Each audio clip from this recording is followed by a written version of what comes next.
ఊరగాయ పెట్టి ఈ రోజుకి 3 రోజులు. ఈరోజు ఎలా ఉందో చూద్దామని తీసాను. చూసారా?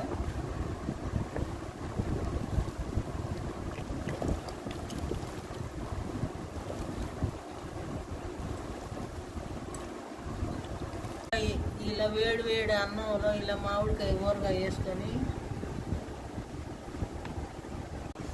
వేడి వేడి అన్నంలో ఆవకాయ పచ్చడి వేసుకొని ఇలా కలుపుకొని తింటే ఉంటుంది. చాలా బాగుంటుందండి. చూసారా?